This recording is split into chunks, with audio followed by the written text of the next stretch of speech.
All right, so I'm starting to get into this Instagram stories thing. I didn't know what they were for at first. And then I saw that it was kind of intriguing that you could see who saw your story.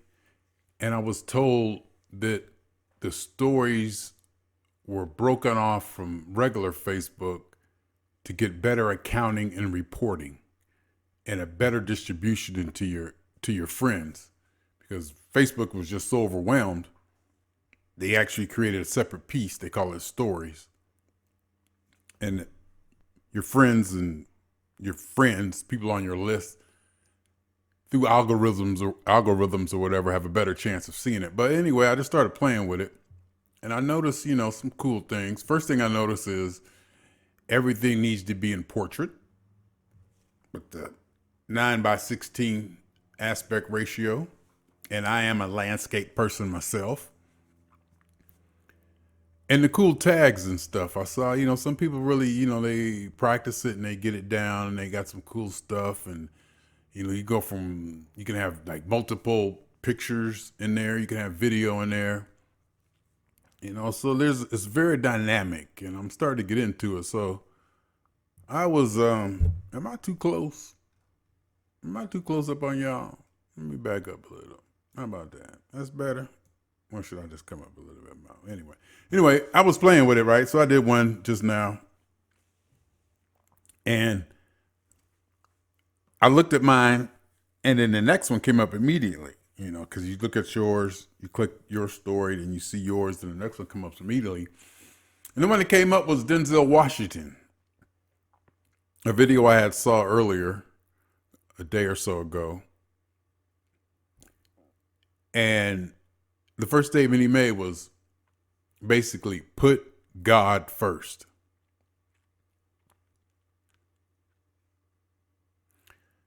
It's been a while since something like that has triggered me. And I wouldn't even say I was fully triggered, but it did get my attention. Because immediately what came to my head was, what does that mean? What does put God first mean? And then from that, I got to the conclusion of what you're doing is letting God do all the thinking for you. If you put God first and you live as a servant to God and you follow God's beliefs, you follow God's guidelines and discipline and you adhere to the rules and, recommended lifestyles that God puts down for you, you don't have to think. You become a follower, a sheep even. I think they even call themselves sheep. You become a follower. You don't have to think. You don't have to make any decisions. You just do what God tells you, number one. And we're not going to even go into how God tells you to do anything. We can expound on that later. And as an atheist, I do have some insight into that to where I can see atheistically how something like that could work. We're not going to go into the fact that everything that you know about God was written by some man and given to you. Everything that you know about God was handed down to you. Of course, I can't make that statement. Some of you guys have a close personal relationship with God and learned some things directly from God. Regardless of how I feel about that kind of statement, and no matter how adequate it would be for me to flat out deny that you have a relationship with a God and demand proof and direct evidence of that. And remember, proof and direct evidence is not testimony. If you cannot show me, if you cannot demonstrate to me or somebody else the evidence or proof that you seem to think that you have, it's not evidence or proof.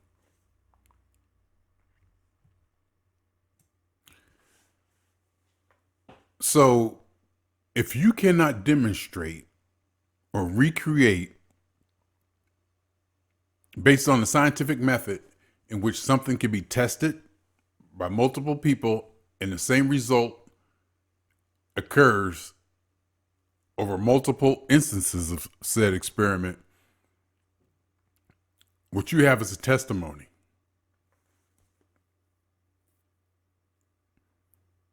It's been a while since I wanted to walk down this road.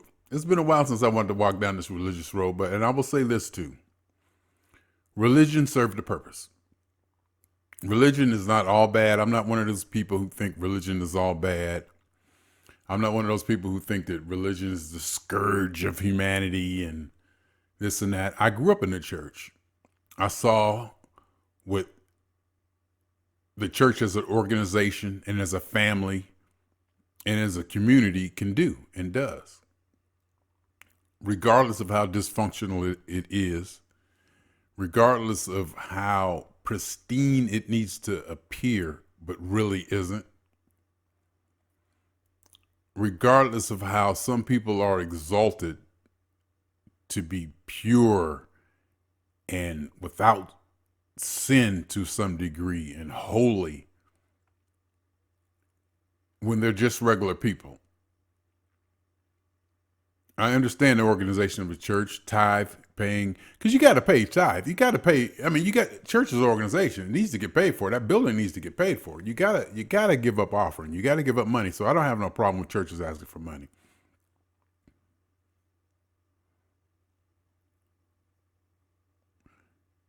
In fact, I don't have a problem anymore probably with any of this.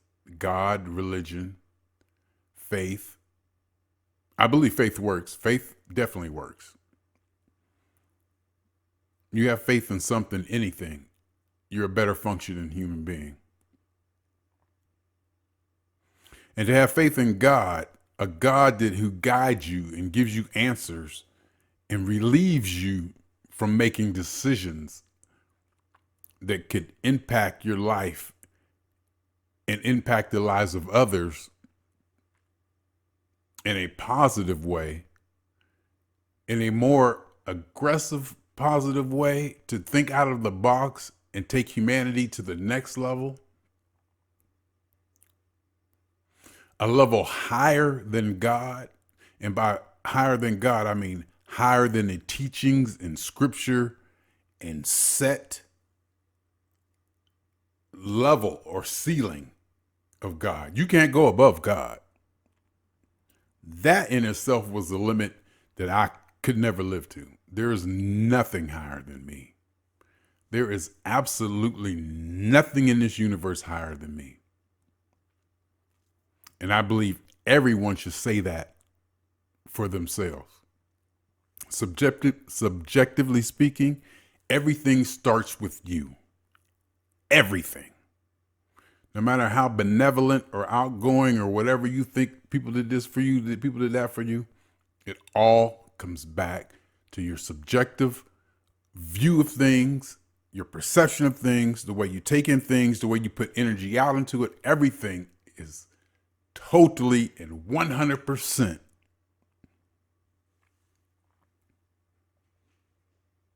according to you. You can believe this, you can believe that, you can believe in one of the world and one of humanity, and you can believe in team spirit and all that. But it comes down to the individual.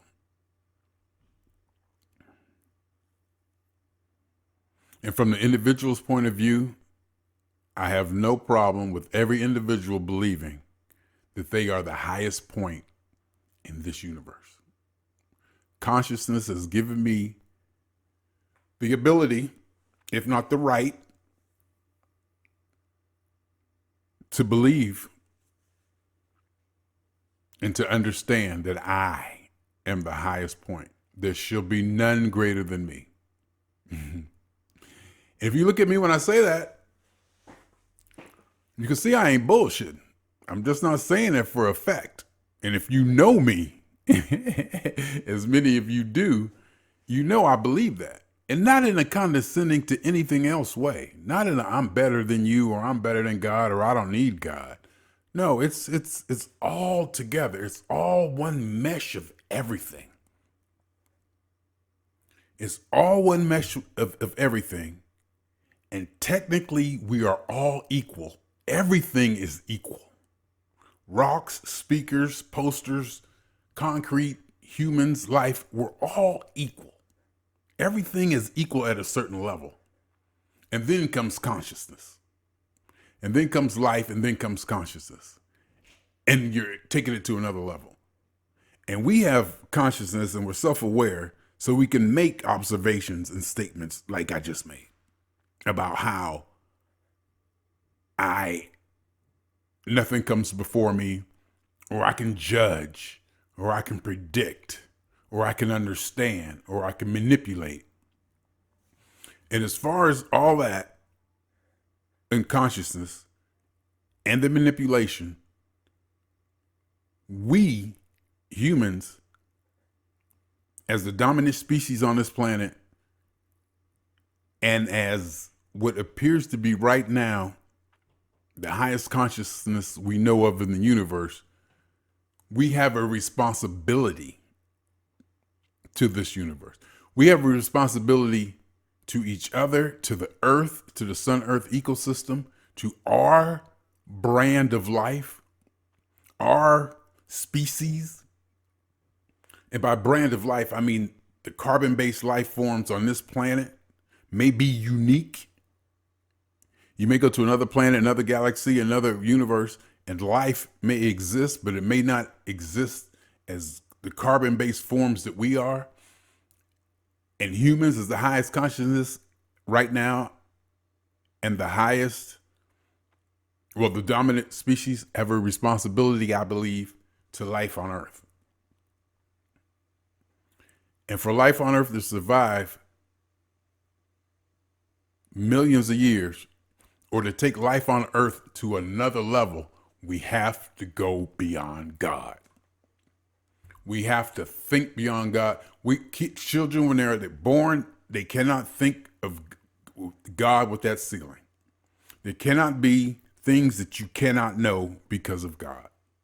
There cannot be things that you are forbidden to understand, not forbidden, or that you're forbidden or you just put off from understanding, because God handles that. You don't got to worry about that. That's God's, that's God's stuff. And I believe for mankind to survive, number one, we're going to have to go beyond God. We're going to have to not be waiting on heaven, not wait for Jesus to come back. I'm not even talking about that part. Forget that part. I'm talking, we're going to have to think it scientifically, and we're going to have to develop a style or a way or just a genre or anything. I can't even think of the word that goes beyond the limits that the Bible and the scripture holds us to. We're actually going to have to transcend death. We're going to have to find a way to transcend death. And based on the Bible, you can't do it. Based on any Bible, any religion, you all die and you go to heaven. Or you die, you don't go there. And Jews, I guess, what do Jews think? The Jewish religion, you just die and you're dead. That's it. I'm not sure how that works. But most religions, you die, you go somewhere else. We have to go beyond that. We have to go beyond death. We have to, even though we can't go beyond death, we need to think that way, to develop some kind of idea or some way far out mission or something that transcends death. We need to transcend that limit and ceiling, the scripture and God. We have to go beyond God. And I think that, oh God, I hope this came out. I hope this came out. Oh God, let me be recording. We have to. And so when I heard Mr. Washington, Denzel Washington, say, we have to give in to God or go to God. I can't remember what he said. That just, it's stifling. To me, it's stifling. It's stifling. It's like being in a jail. It's like being held back. I don't want nothing to hold me back. Nothing. I want to be able to think and fly and soar and imagine and create. There's nothing. I think that's probably what it is. The reason I can honestly say there's just nothing above me because I refuse to let anything hold me back, or for there be a limit to what I can do or what I want to do or what I think I want to do or even what I can't do, what I don't want to do. Am I spoiled? That was the story that I put. That was the story I put down. Am I spoiled? That was the story that led me to this.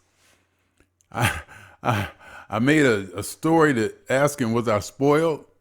I heard something, Denzel say something about we need to give in to God. And you can see how those two go together. Can you see the self-confidence of the ego? Those aren't the right words for it, but it's something in that area that I have, that I live with, that I wake up in the morning with. To hear someone or a statement, to give in, to submit to anything. My name is Jeffrey Scott Mitchell. I hope this came out, because I think it came out pretty good. I think I talked, it was off work today. I had a good day at work, and I think I put together my thoughts, and I think I took it to a level. I think I went up just a little more. The more I talk about this stuff, I go up a little bit more. I connect this and I connect that, and I go, oh, that's what I meant. Sometimes I mean things that I don't even know it until I say it the wrong way, or I say it differently, or I'm challenged one way. And I think I kind of, I have understanding now that there was a time when I was angry at religion. Not angry at religion. I was just angry at people who believed in God, because I just thought it was, I'm not even going to say the word stupid. I used to think it was stupid. I don't even use the word stupid anymore. I could say it. Hey, I used to think it was stupid, but I don't even use the word stupid anymore.